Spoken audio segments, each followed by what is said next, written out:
Salut Jordan. Salut Philippe. Qu'est-ce que t'as foutu cette semaine? Écoute Philippe, qu'est-ce que j'ai foutu cette semaine? Pas mal de trucs, pas mal de trucs, pas mal de trucs. Bon, la plage déjà, évidemment. On profite comme on peut là où on est. Et sinon, Alors, écoute, je donne des cours en ce moment. Je donne des cours à des étudiants. Euh, Ce qui fait que je dois me lever à 4 heures du matin pour commencer à 4h30. Ça fait 8h30 en France, parce que je suis au Brésil. Donc ça pique un peu, mais l'expérience, ça, c'est cool. Donc écoute, t'as ça se la passe plage bien. et tu te lèves tôt. C'est Miracle ça, Morning. exactement. Alors, tu donnes des cours de quoi? Eh ben, écoute, Google Ads, Facebook Ads principalement. Donc, Bon, on va tu nous notamment prépares la parler, relève. on parle d'attribution, notamment, ce qui va être le sujet du jour. Pareil. Et puis, ouais, on prépare un peu la relève. Non, c'est une bonne expérience, hein. C'est assez marrant finalement d'être de l'autre côté. Tu as fini tes études il y a 4 5 ans et que tu te retrouves prof. C'est assez marrant de voir le comportement d'étudiants. Et puis, la première chose qu'ils te demandent, c'est quoi le devoir ou comment on est noté. C'est un peu la mentalité qui te dit, mais en fait, c'était moi il y a 4 ans, quoi, et en fait, on n'a rien compris. Donc, C'est clair. c'est assez Ça... drôle. ça fait plus que 4 ans, malheureusement, mais je me reconnais bien. On mettra l'épisode où José Lito nous raconte depuis le toit de l'EM Lyon son expérience d'enseignement. Il Ouais, a fait... ouais, On a carrément. fait un ou deux où José Lito a fait il est vacataire à l'EM Lyon et donc il fait de temps en temps des interventions et il nous fait ses retours. Alors moi, j'avais des questions pour toi. Donc toi, tu fais de l'ad Vas-y. buying et maintenant tu es aussi prof. Alors, tu n'as pas mentionné l'établissement, tu peux le mentionner si tu veux, comme Ouais, tu c'était veux. à l'EM Normandie, hein. Bah, où j'ai des études, tout simplement. Ben voilà. Et donc, ben voilà, tu es notre expert achat d'espace. Alors, achat Google Ads, Facebook, LinkedIn, etc. Moi, j'avais des questions. J'ai le courrier des lecteurs aujourd'hui pour toi. Donc, Ouais, on en refera vas-y. un autre un peu plus structuré. Et quand on aura réparé les micros, parce que j'étais de Ouais, très bonne humeur, mon micro remarchait et il ne remarche plus. Donc, on va régler ça. On en refera un autre plus détaillé, plus structuré. Mais aujourd'hui, on va déjà faire le tour de la question, faire les définitions, quelques partages d'écran. Et puis, laissez-moi des commentaires, écrivez-nous et dites-nous si les sujets vous intéressent et ce que vous voudriez voir plus détaillé. Donc, je remercie au passage Mathieu, responsable e-commerce, qui nous a envoyé ces super questions. Et sans autre forme de procès, on attaque sur le ROAS et l'attribution. Donc, ça attaque direct avec des mots barbares. Donc, il c'est me ça, dit exactement. quel ROAS choisir entre celui de la plateforme ou ceux proposés par Analytics pour suivre les performances. Comment répondre à la direction quand on demande combien est le ROAS de Google.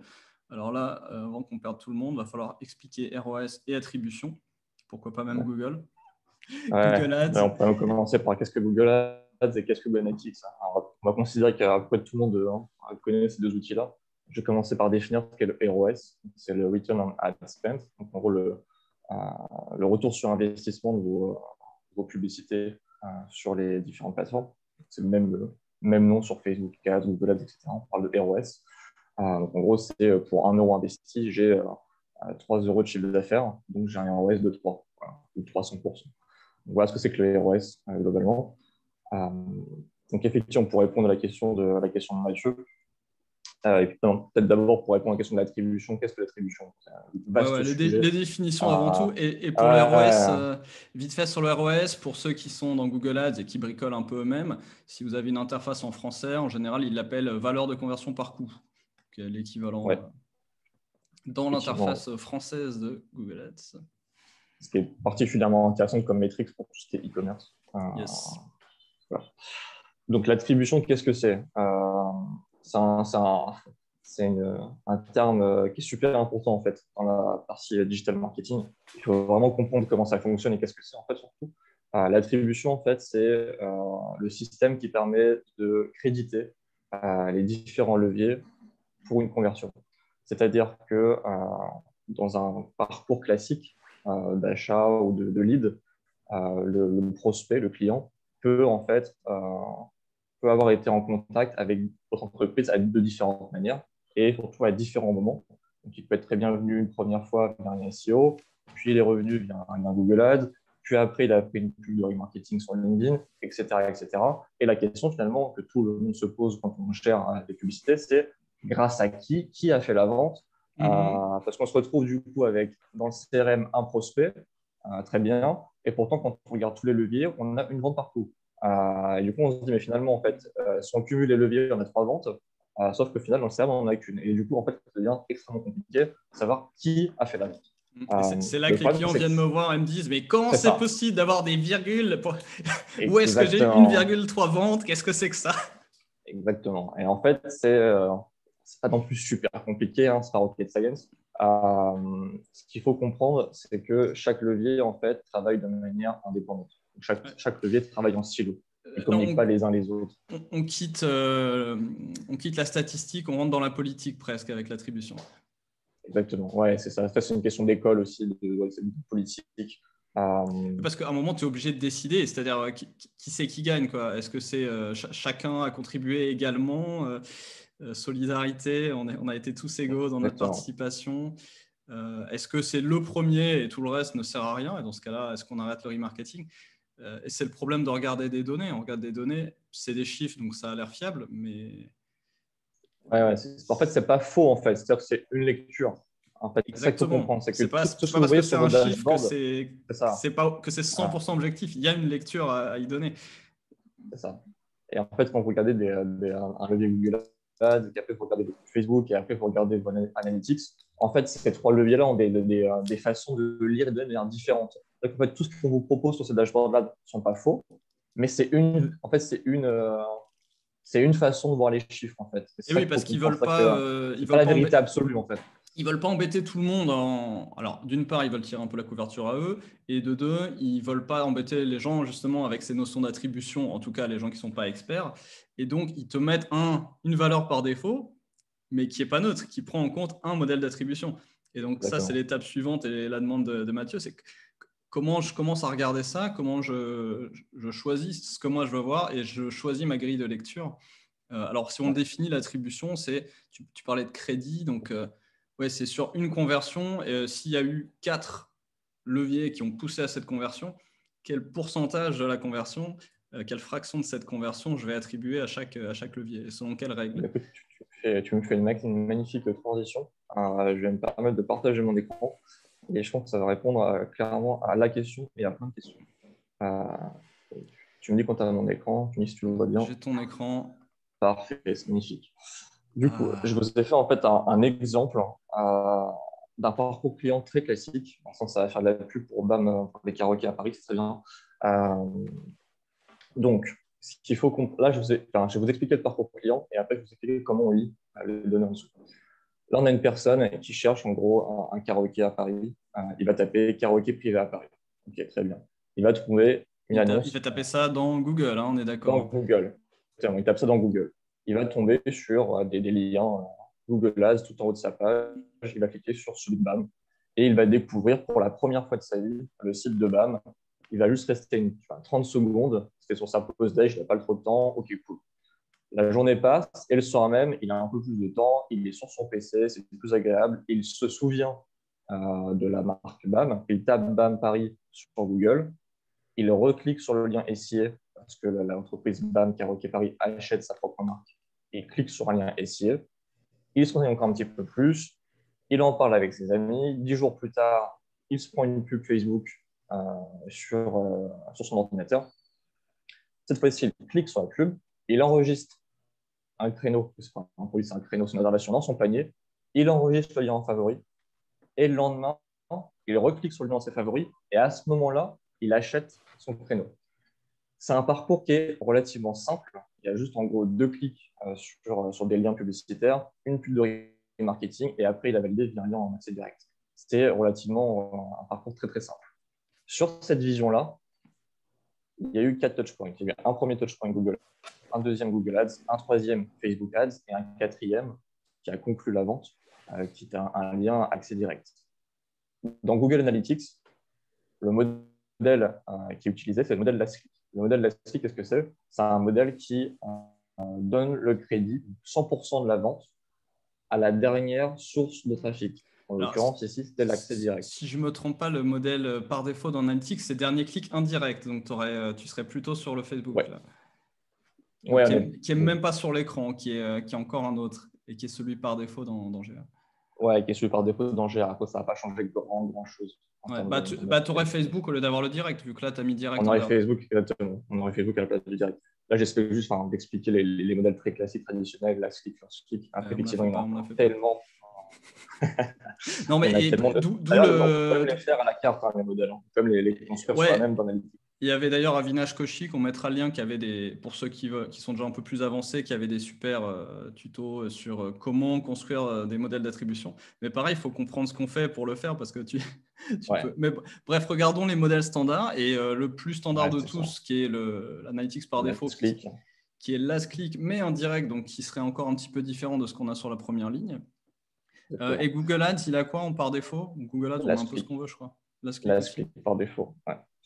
Google Ads, c'est un peu le modèle Google, de toute façon. Mais Google, c'est toujours du last click à chaque fois. C'est très noir ou blanc, de toute façon. Last click, first click, c'est très tranché comme décision.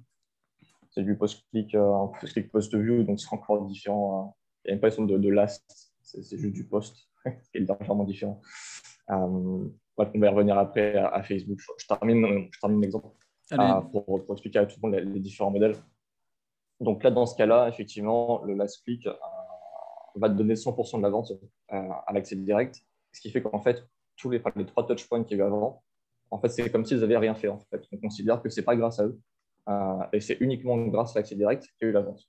Donc, c'est très tranché. Ça permet vraiment de savoir finalement quel est le levier qui conclut les conversions, mais ce n'est pas forcément celui qui a le plus contribué. En l'occurrence, ce n'est même pas un levier, ce qui explique pourquoi c'est indirect. Exactement.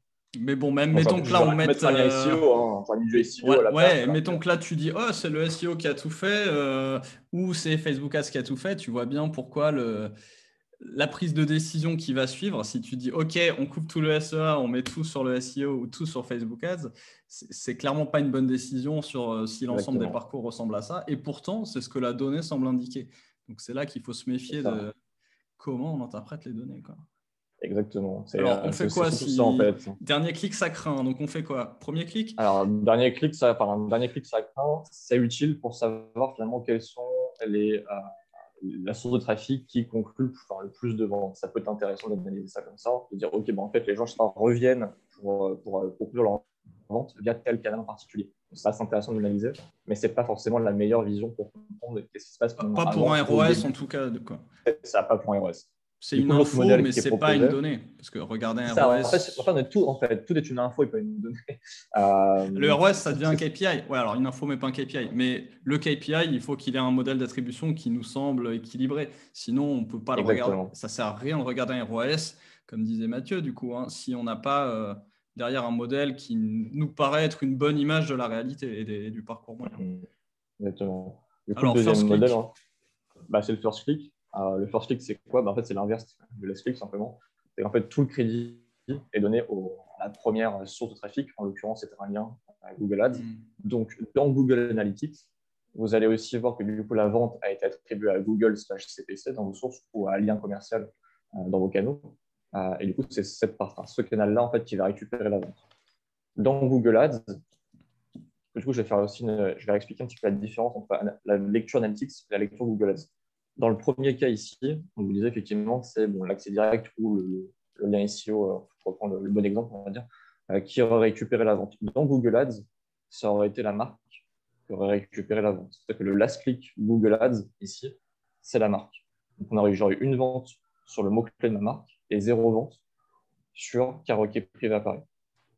Dans ce cas-là, c'est mon mot-clé karaoké privé à Paris qui aurait eu la vente et la marque aurait eu rien du tout.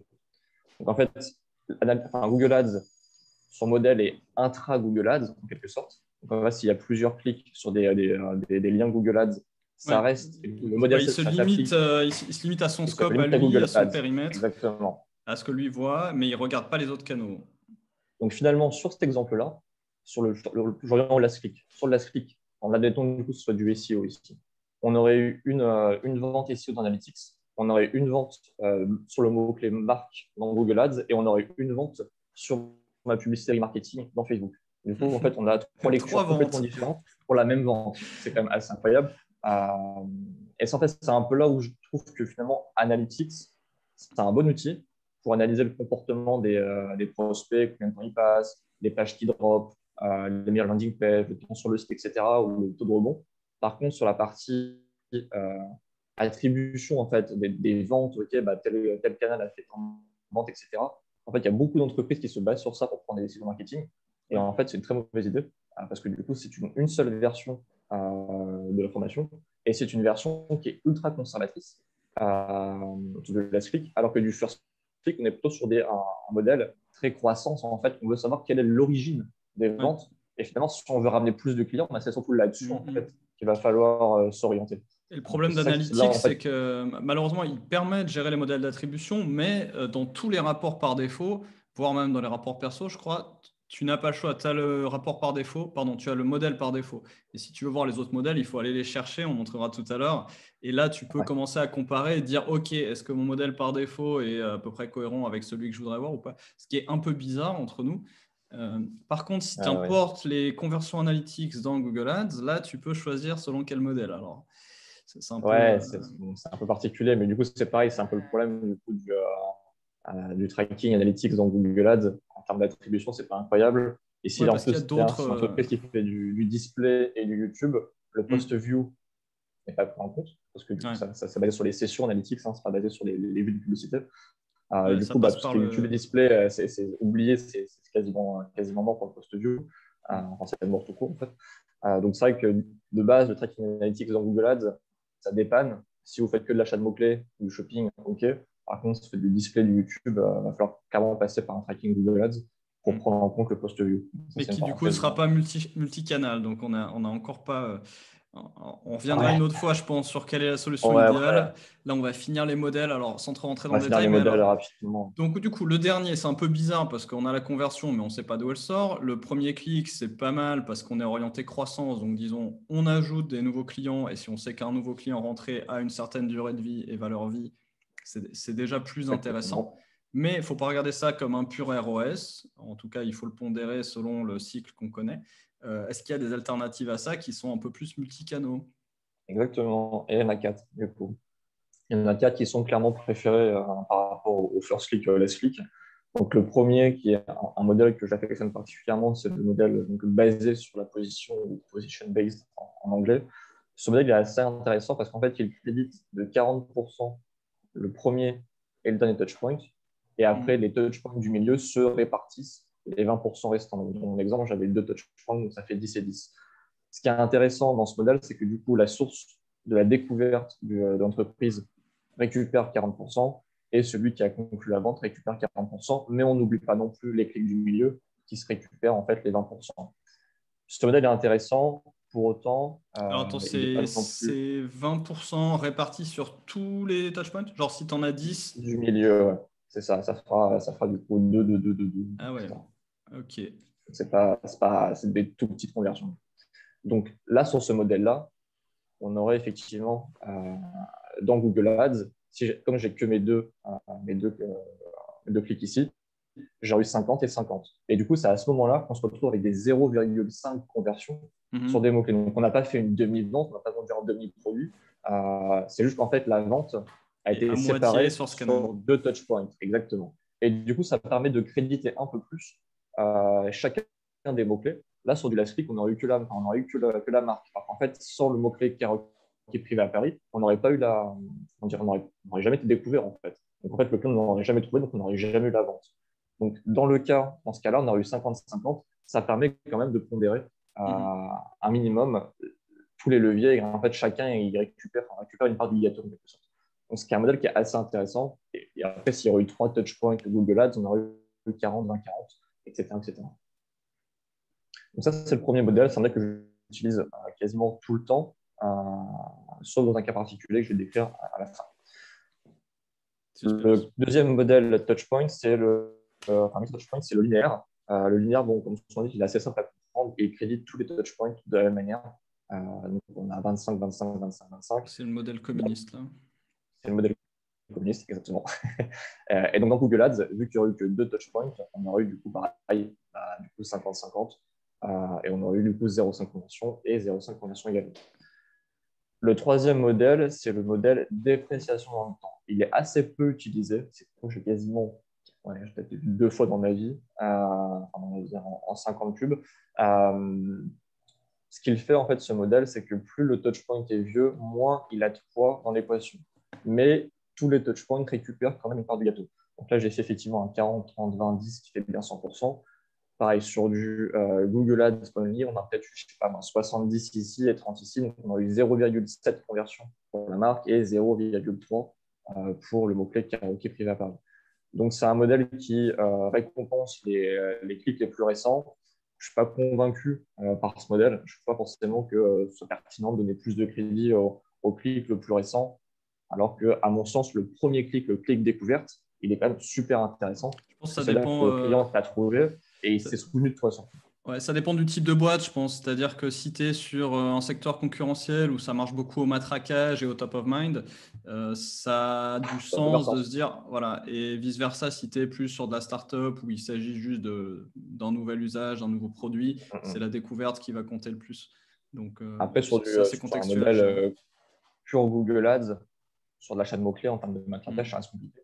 Tu ne vas pas matraquer des prospects sur des mots-clés qu'ils achètent. Enfin, ça reste très compliqué à Oui, faire. parce Autant que sur du display, du la YouTube et période où ils du... cherchent le mot-clé n'est pas forcément si récurrente que ça. Ouais, c'est ça en fait. Il y a pas forcément faire 35 fois Mhm. la même requête et tu ne vas pas arriver 35 fois. Enfin, si tu as 35 fois la même requête, c'est qu'il y a un problème et peut-être qu'il est amnésique, Ouais. j'en sais rien. Mais en général, tu n'as pas 35 fois le même mot-clé. Donc, du Ouais, matraquage sur l'achat de mots-clés, c'est compliqué, quoi. ouais, sur l'achat de mots-clés, c'est plus limité. Ouais. À moins que tu achètes tous les mots-clés du monde et du coup, tu fais une campagne, tu recibles tes visiteurs avec tous les mots-clés et là, effectivement, ils vont voir partout. Mais en termes de pertinence, je ne suis pas convaincu. Ouais. Donc, c'est vrai que voilà, ce Ok, modèle-là, je l'ai vu. très rarement vu. Et le dernier, qui est le modèle data-driven ou modèle basé sur les données en français, qui n'est pas disponible pour tous les comptes Google Ads, mais qui commence à l'être avec un peu d'être démocratisé. C'est un modèle qui utilise le machine learning de Google et qui en fait calcule lui-même toutes les la participation de chaque session. Donc à ce moment-là, en fait, c'est Google qui décide, OK, cette session-là, elle a participé à 17% de la conversion parce que durant cette session, la personne a fait tant de temps, elle a fait telle action sur le site, etc. Donc c'est un modèle qui du coup est un peu plus intelligent, qui converse selon ce que fait la personne pendant la session. Ça, c'est l'avantage. Inconvénient, on n'a aucune idée Mm. de comment Google calcule ces pourcentages. Et Comme ça, on c'est dit gênant aujourd'hui, pour pas mal d'entreprises. source, fais-moi confiance, mec. C'est ça, exactement. Donc, c'est un modèle en fait, qui est sur le papier en fait, est incroyable. C'est pas normal de pondérer de manière intelligente la conversion. Le gros inconvénient, c'est qu'on n'a vraiment aucune idée de comment ça fonctionne. Donc, c'est vraiment, Mm. je fais confiance à Google. Euh, et Google est mon ami.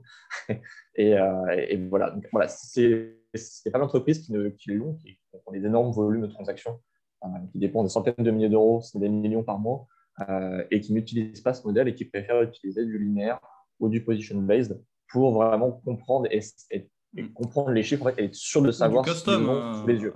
Ou À cette du taille, tu custom. commences à Sur faire du Google Ads, c'est plus custom. Ouais. compliqué. Ouais. Mais en tout cas, voilà les différents modèles. On voit que finalement, une seule vente, on peut l'interpréter déjà de 6 manières différentes. Et ça, c'est sur les 6 modèles, enfin les 6 modèles par défaut. Mhm. Après, il y a Alors le en conversion, le pratique, last click non direct, etc. etc. Euh, en il y a pratique, plein d'autres. est-ce que tu vois des différences importantes entre ces modèles? Comment les gens qui nous regardent peuvent regarder si eux ont des grosses différences entre les modèles Ouais. et peut-être Alors, après en comment fait, choisir? exactement. Alors, je vais vous montrer dans un cadre analytics d'une entreprise avec qui je travaille. Donc, ce sera sur la période du coup, décembre et janvier. Donc, c'est un e-commerce, donc forcément, on prend décembre en compte. Les chiffres sont relativement importants. Si vous êtes sur des revenus beaucoup plus petits, la logique c'est la même. Ça pas forcément c'est comparable. Ici, c'est mon rapport acquisition, tout trafic sur support. Donc, c'est un rapport qui est relativement intéressant qui permet de voir les différentes sources de trafic sur mon site et de voir finalement le chiffre d'affaires qui leur est associé. Dans cette vision-là, on est sur du last click, potentiellement indirect, du coup, tu précises Philippe.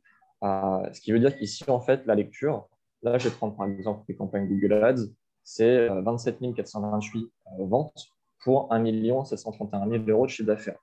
Là, on va se dire, ah bah, Google Ads a contribué à 37% de mon revenu. C'est faux. Et en fait, c'est souvent ce que toutes les entreprises font, c'est, ah bah, Google Ads, c'est 37% de mon revenu sur Analytics.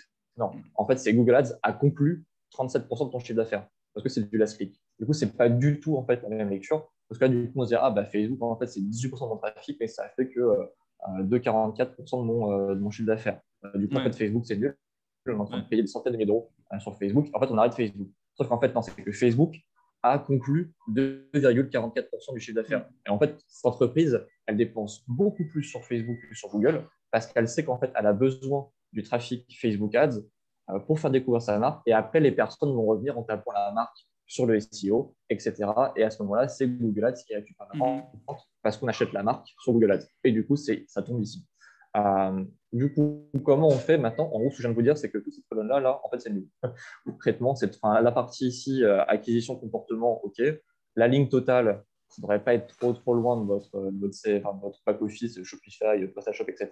Par contre, ces trois colonnes-là dans le détail, en fait, il faut juste faut juste pas les lire, en fait, simplement. On peut les oublier, sauf si vous voulez vraiment savoir quelle est la source qui conclut des ventes, mais ce qui est du coup assez limité. Du coup, quelle solution on a à ça? On a un magnifique rapport dans la partie conversion en tenant multi-canaux et outils de comparaison de Et on modèles. rappelle qu'on peut malheureusement pas régler les rapports standards pour qu'ils affichent un autre modèle. Avec GA4, j'ai un doute. Non, toujours pas, mais ça va venir. On y croit, J'ai on y un croit doute dur. aussi. On y croit fort, ça va venir. On y croit fort. Ouais. Donc là, ce que je vais vous montrer maintenant, je suis en train de vous montrer donc, à peu de choses près le même rapport que tout à l'heure. Donc mes différents supports en modèle last click, sur uniquement mes transactions, on s'en fiche du reste, sur tous mes canaux. Donc là, on retrouve à peu de choses près ce qu'on avait tout à l'heure sur le rapport acquisition sur support. Maintenant, je vais vous comparer ça avec du coup, de l'extrême avec du first click pour prendre vraiment l'opposé. Et là, vous allez voir qu'en termes de variation, déjà mon accès direct, je viens de perdre 13 000 ventes. Ça fait déjà une sacrée différence. 50% quasiment. C'est quasiment 50%. Donc vous voyez qu'en fait, là, ce que me dit Google Analytics, c'est que l'accès direct est à l'origine de 15 000 ventes et qu'il en a conclu 28 300. Donc là, c'est plus du tout la même lecture du levier. Pareil pour Google Clair. Ads. Et Ça a déjà, les conclu 15 20...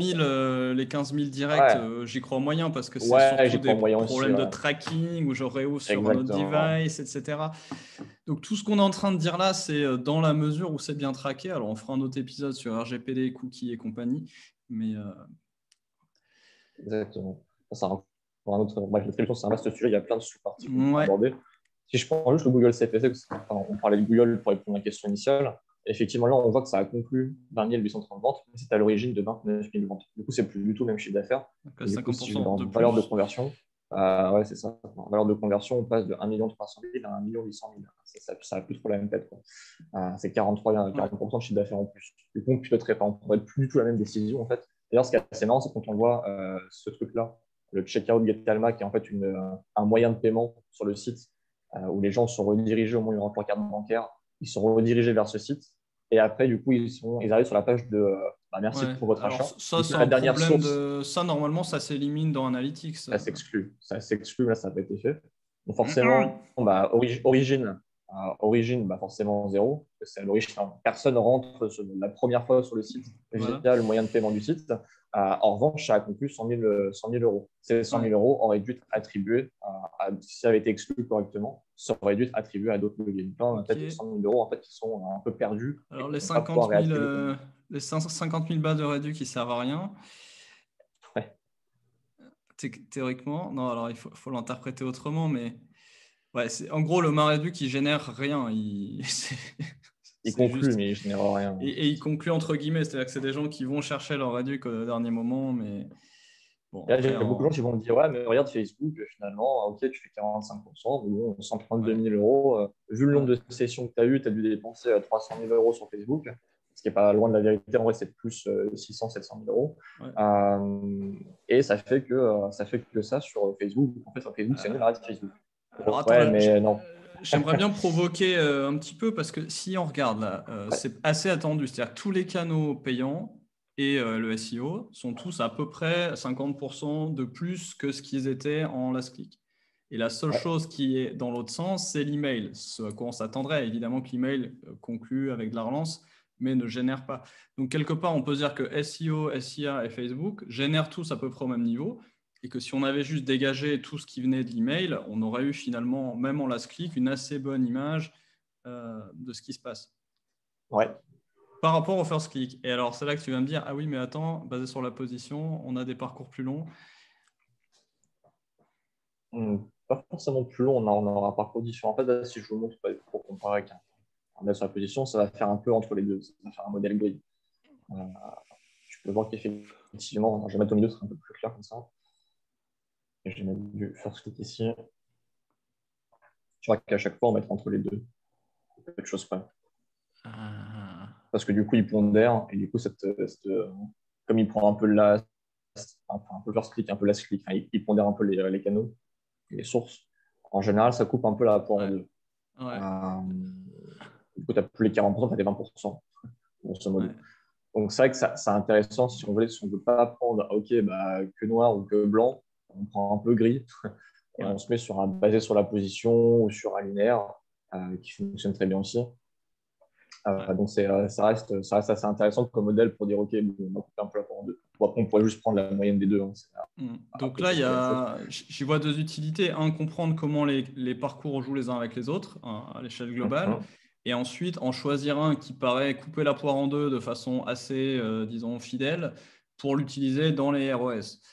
Donc avoir un ROS qui soit pas trop mauvais et surtout quand on segmente ces ROS que ça ait du sens, quoi.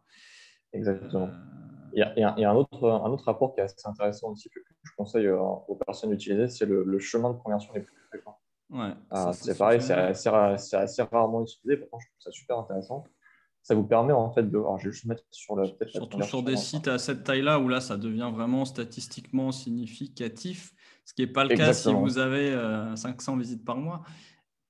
Oui, voilà, c'est ça. Là, on a quand même beaucoup de volume, donc effectivement, statistiquement, c'est analysable. Si vous avez donc déjà, vas-y, classe par valeur, ou même, bon, peu importe. Le truc qui fait le plus de ventes, c'est pas une recherche sponsorisée, c'est 2 recherches sponsorisées. Donc ça, c'est quand même hyper intéressant. Et ensuite, on a 3 recherches sponsorisées qui est aussi devant une seule recherche sponsorisée. Ouais. C'est assez fou. En gros, cette personne, elle a vu 2 fois, donc elle a cliqué 2 fois sur un lien avant de conclure un achat. Et c'est la plus grosse source. Donc, en gros, c'est quelqu'un qui a tapé un mot-clé par entreprise, genre un mot-clé générique, et qui après sûrement est revenu en tapant le nom de la marque. Après, on pourrait le voir que pour Google Ads. Hein. Alors, il faudrait segmenter tu peux segmenter le branded et le pas branded si tu as bien monté tes analytics, et ça permet justement de répondre à cette question-là. Ouais, tu peux. Là, je n'ai pas forcément montré parce qu'on va sûrement du coup voir le nom d'entreprise et je ne vais pas forcément après qu'il y ait 50 milliards d'éditing dessus, mais on pourrait effectivement, vous pourriez après voir vos campagnes en particulier en changeant en fait la source en même temps que Google Ads. Et du coup, en fait, on en est sur 2 et plus. Si je prends tout, peut-être que là, on aura eu un clic avant. Et oui. Et là, on l'a avant. Ça marchera mieux. Cool. J'avais pris uniquement les chemins avec 2 clics et plus. Donc là, effectivement, en gros, la plus grosse source de trafic, c'est recherche sponsorisée. Mais ça inclut aussi du coup les requêtes marques. Ouais, quelle déception, n'est-ce pas? Mais du coup, c'est un peu plus. Il manquait un tiers des conversions. C'est plus logique. C'est plus logique, effectivement. Donc là, effectivement, on se retrouve avec les campagnes Google CPC en premier sur un clic, mais j'en suis sûr, c'est principalement quand on tape la marque. Et parce qu'on achète la marque sur Google Ads, c'est principalement quand on tape la marque. Je pourrais le voir en vrai, je ne le montre pas dans cette exemple-là pour une question de. Et ce serait intéressant aussi parce que ça permettrait de se faire une idée dans ces un clic, combien il y en a qui ne sont pas des vrais un clic, mais qui sont du multi-device, etc., du multi-appareil, et qu'en fait, c'est des gens. C'est rare d'avoir un parcours aussi court. Ça dépend ce qu'on vend. Si tu vends de la serrurerie, ok. Mais. Ouais, voilà, c'est ça. Sur du e-commerce classique. Après, ça dépend aussi du panier moyen. C'est vrai que si vous vendez des t-shirts à 10 €, bon, la personne elle va faire un clic, elle va découvrir le site, elle ne va pas se poser 50 ans la question est-ce que je reviens ce soir, est-ce que je compare avec le concurrent, qu'est-ce que c'est un t-shirt à 10 €, c'est un achat impulsif. Par contre, si vous vendez des sacs à main en cuir à 500 ou 600 balles, ouais, si vous voulez, ça va pas être un achat impulsif. La personne va revenir, elle va comparer avec des concurrents potentiellement, elle va cliquer 3 fois sur le lien, j'achète pas, j'attends ma paye à la fin du mois, est-ce que j'ai de l'argent sur tel ou tel CB, bref. Et du coup, il y aura plusieurs touchpoints. Donc là, effectivement, chercher des articles comparatifs, aller sur Reddit, etc. Là, on est sur des paniers autour de 80 €. C'est pas non plus excessif, c'est pas donné, mais c'est pas excessif non plus. Donc effectivement, là, on est sur des gens clairement qui nous recherchent, qui nous connaissent aussi potentiellement, qui nous ont peut-être vu à la télé, parce que c'est un truc aussi qui fait la pub télé, du métro, etc., qui ont des boutiques aussi en France, physiques. Donc c'est pas un pure player. Donc effectivement, on a ça, c'est quasiment sûr, ces gens qui nous connaissent déjà, qui ont tapé la marque et qui ont acheté. Bon, il y en a sûrement qui nous ont découvert et qui ont acheté directement, mais c'est une toute petite partie. Ouais, ou qui sont des choses qui n'ont pas été traquées pour plein de raisons et qui apparaissent comme une première recherche, mais qui ont eu quand même d'autres touchpoints avant. Ouais, voilà, c'est ça, exactement. si je peux du coup répondre pour revenir à la question initiale de Mathieu, qui est du coup de savoir comment je lis mes résultats, est-ce que je les lis sur Google Analytics ou sur Ouais. Google Ads. Donc ça va dépendre en fait du modèle d'attribution qui te paraît être le plus pertinent par rapport à ton activité et à la maturité de ton entreprise. C'est-à-dire qu'une entreprise qui est très mature va peut-être être intéressée par du position base ou du last click, alors quand une entreprise qui vient tout juste de se lancer va peut-être être intéressée plutôt sur du first click pour savoir finalement d'où viennent les personnes qui ont acheté mon produit, que c'est peut-être là-dessus qu'il va falloir que je fasse le peu de budget que j'ai. Donc, matière d'entreprise, type d'entreprise aussi, hein, par exemple du B2B ou du B2C ou du lead gen et du e-commerce, je ne peux pas forcément choisir le même modèle. Il n'y a peut-être pas forcément cette notion de valeur sur du B2B, en tout cas au début. Techniquement, il faudrait, mais là, c'est pareil, on rentre dans un autre débat de conversion offline, etc. etc. Donc, ça Et dépend puis de ton aller faire entreprise. faire ses comparaisons et voir si ça fait une grosse différence aussi, quoi. Exactement. C'est Moi, bien, on voulait parler de données, mais on se finit à parler de stratégie, comme toujours. Ouais, c'est ça. Mais en fait, tout ça, indirectement, c'est lié en fait, je fais ton attribution par rapport à ta stratégie aussi. En fait, si j'ai un conseil à donner en termes de lecture de données, c'est si on fait de la pub Facebook et de la pub Google et peut-être de la pub Microsoft Ads et LinkedIn en même temps, moi, ce que je conseille aux personnes en général qui gèrent du coup du multi-levier, c'est de piloter vos campagnes avec ce que vous donne le levier. Et si Google Ads vous dit que vous avez un ROS de 3, c'est qu'effectivement, par rapport au modèle d'attribution que vous avez déterminé, c'est qu'effectivement, pour 1 € investi, ça génère 3 € de chiffre d'affaires. Donc, pilotez en fait vos campagnes par rapport à ça. Par contre, prenez du recul et derrière, dites-vous, OK, j'ai généré 100 000 € de chiffre d'affaires ce mois-ci, j'ai investi 20 000 € de publicité, tout canaux confondus. Donc, au global, j'ai un ROS de 5 finalement. Maintenant, la question, c'est est-ce que si je mets le double en publicité, est-ce que je fais le double de chiffre d'affaires derrière? Et Yes. probablement pas. Ça peut arriver, mais probablement pas. Donc maintenant, en fait, c'est reprendre du recul, c'est piloter au micro en termes de gestion de campagne, mais prendre des décisions stratégiques de budget et d'investissement sur un point de vue plus macro Ouais. Et de pour faire des prendre aussi en tests. compte le direct et de faire des tests et de prendre en compte les ventes SEO, etc. Parce que les ventes SEO, ce n'est pas des gens qui ont tapé au hasard votre marque sur Google. Ah, tiens, ça existe. Ah, tiens, je vais acheter. Non, c'est une personne qui vous a vu sur Google, etc. etc. Donc, c'est important en fait, de prendre aussi en compte toutes ces ventes, accès direct, SEO, etc. Parce que c'est aussi le chiffre d'affaires qui est indirectement lié aux publicités. Ah Ou ouais, pas, hein, d'ailleurs, mais je montais des rapports comme ça. En gros, c'est ce que tu disais. J'avais juste quelques colonnes. Alors, c'était Facebook, Google. Donc, ce que j'avais, c'était dans un tableur en automatique une colonne Facebook, dépenses et ROS fournis par Facebook. Même chose pour ouais. Google. Ensuite, j'avais chiffre d'affaires, j'avais les dépenses de gestion. Et à la fin, j'avais mon ROS total, c'est-à-dire chiffre d'affaires total divisé par dépenses totales. Et je comparais. Parfait, ouais. C'est ce qu'il faut Et faire. j'avais tout ça dans une colonne avec 30 jours, une moyenne 5 jours roulants à droite, une moyenne 30 jours roulants, etc. Et après, on fait aussi des expériences, c'est-à-dire on se dit, OK, je coupe toute la pub sur tel canal pendant 10 jours, 15 jours, ça dépend de vos cycles. Et quel est l'impact? Ou alors, je double la dépense pendant X jours, quel est l'impact, tu vois? Et ça Ouais, permet de c'est ça. Ou commencer tu à se faire coupes un levier des… aussi. Tu coupes un levier pendant Oui, une semaine et tu par vois ce qui se levier. passe. Un seul levier à la fois, bien sûr. Le Je me but rappelle, étant là, de j'avais tirer des corrélations, tu vois. Exactement. J'ai un exemple très concret là-dessus, ça m'a toujours fait rire. Je donnerai pas le nom du client, mais en gros, il y a l'analytics, il disait ouais, Facebook, ça marche pas, on arrête, les CAC sont pas bons, etc. Par contre, Google, on regarde. Je savais pertinemment qu'en fait, c'était grâce à Facebook qu'on avait des ventes sur Google et qu'il avait des ventes en SEO, etc. parce qu'il faisait rien d'autre que ça en marketing. Et je savais qu'en fait, Facebook a annoncé des chiffres très mauvais sur Google Ads, sur Analytics, pardon. C'est pas incroyable non plus sur Facebook, c'était pas mauvais, c'était pas incroyable. Par contre, effectivement, sur le bouquet principal sur Google Ads, forcément, ça marchait et sur la marque aussi.